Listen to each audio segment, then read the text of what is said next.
There's been a trend in Canada where journalism and news isn't happening in small centers anymore. Yeah. Like the people who did that work have lost their jobs. And so people in smaller communities are more often looking to, I don't know where for their news. I don't know where they're getting local news or what's happening, but is this a problem? Like, does it matter if someone lives in a city of, say, let's say 25,000? I don't know, whatever. It doesn't matter, but a very small community that has no local news outlet anymore because of what has been happening with the changes to advertising and sort of the evisceration that has happened to the news industry. Why does it matter? Well, that Why do we was care? two companies. That was Torstar and Post Media, and what they did, they bought up every small independent paper. They did what every business does in a free market. They made it as anti-competitive as possible, and then were like, and then made their products, Free market. exactly what they could put out at a maximum benefit for themselves. And then we're like, where do you want this anymore at all? It's the thing too that was kind of sad. This community news used to be like one of the more heartwarming ways that you could do journalism. It was this couple celebrating their 99th wedding anniversary, and these two penguins at the zoo got married, and those kinds of things that do, like, those are gone. I don't see that anymore, really.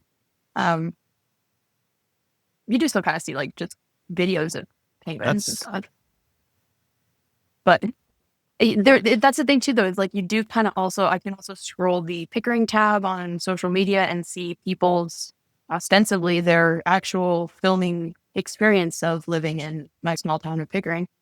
Um, there is still that. It's not a replacement for local news, and it's not nearly as uplifting a lot of the time as local news used to be. Um, there's an argument that it might be more honest. We had one Pickering magazine that was created, and it just randomly showed up on the doorstep. I was, oh my God, I'm so excited. Pickering magazine, I'm going to write for it, even though I don't even want to be buried in Pickering. I don't care, I'll write for the paper. But I read it, and it was all like a very thinly veiled persuasion or like reasons why the Pickering airport, which is something that has been vehemently fought by locals since the 60s, should go in. And it was a really weird, it's marketing still works really well. People really like marketing, so they'll still make stuff. And a lot of the time it will have a lot of true stuff in it, but it will be tailored and manicured towards a certain ideology, or not ideology. Like it'll be tailored towards whatever their broader message intends to be. I don't remember if I mentioned in the recording before that I did work on a small town newspaper. Yeah. And I echo what Alexis said. The joy of the local sports scores. Like nobody looked at that except the parents of the kids on the team, right? And the kids themselves. But I would literally listen to some woman in her 80s read off to me all over the phone what was going on in Coppins Corners, which is like outside of the town that I was in. And it was an anniversary party or a new kid being born or something like that. And, even back then, us young folk would make fun of those sorts of stories. But you realize that was a central part of life in town, and not just small towns, right? Like there, actually here in Toronto, we still do get neighborhood newspapers in some places, but in small towns, they were just like Alexis said, they were gobbled up by larger companies and They shut them then down. folded. They were actually pretty profitable before they were bought out, because what they would do is bring these kind of large newspaper ideas to small newspapers.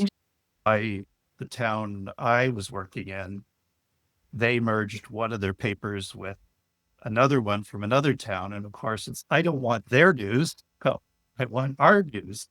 And half of the paper is suddenly devoted to something you don't care about. It makes you wonder though too. It's like in terms of populism and environments where that grows, where there is no actual account or record of people actually, like, it's just everyone potentially getting more isolated in their own nooks and reinforcing themselves with what we'll talk about at another time, the echo chambers.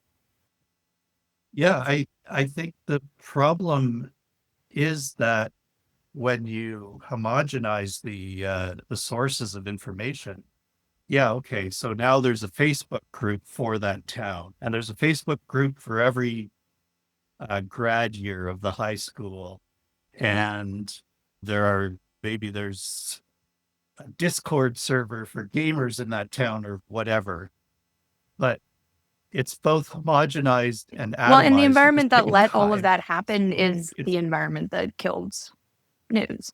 So, yeah, this is a more fulsome and robust way to exactly. directly connect with other people that does feel that kind of niche. It's more that there's just nobody making sure that anyone's telling the truth anymore. But the other thing I would say about small towns, and maybe to some extent larger cities, the editor of the paper was a figurehead in the community. Okay, someone has personal In like a experience. good way. Like they ran it. I think the thing is, like, they were at every town council meeting. They were at all the local events.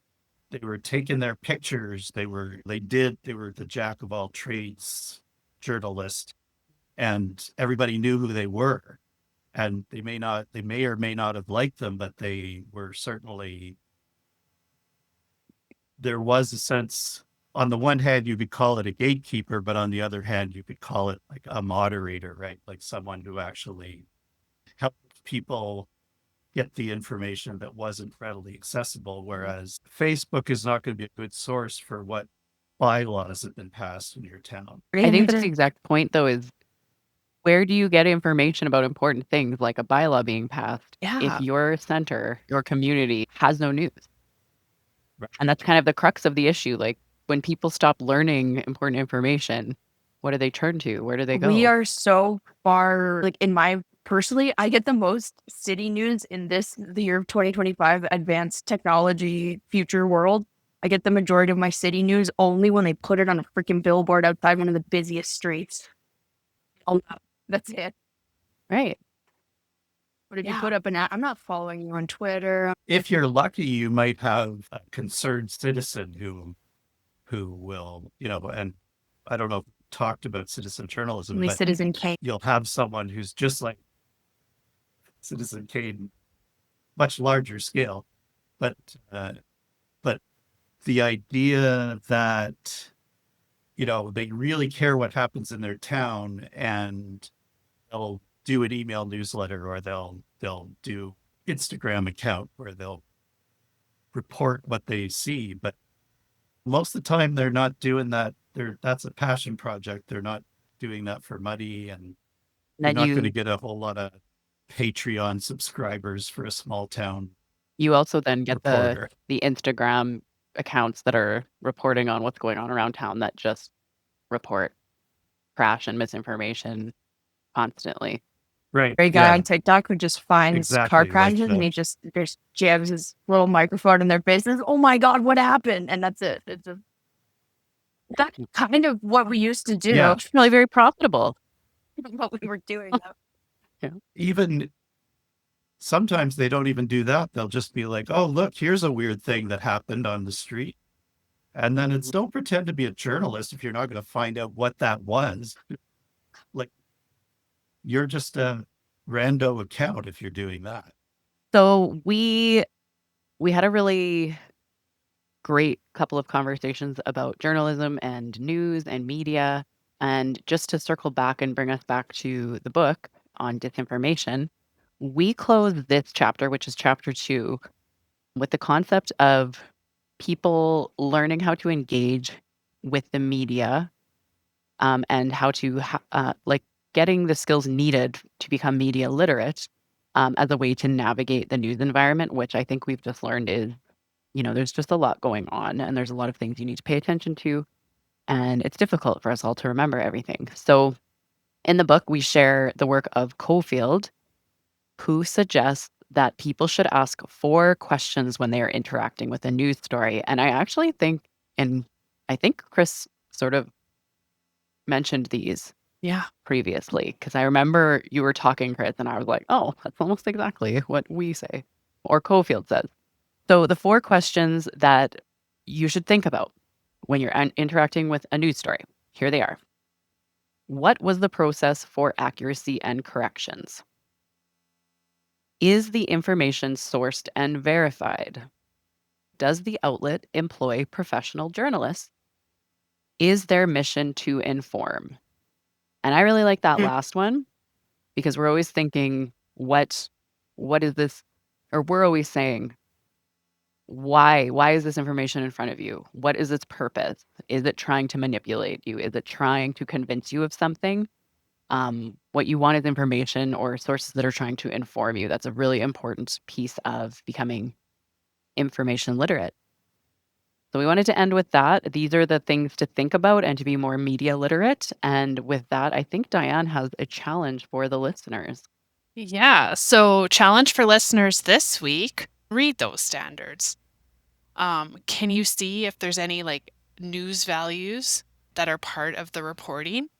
Does it measure up? Does it stand up to the questions that Caulfield suggested? If this is satire, now you know.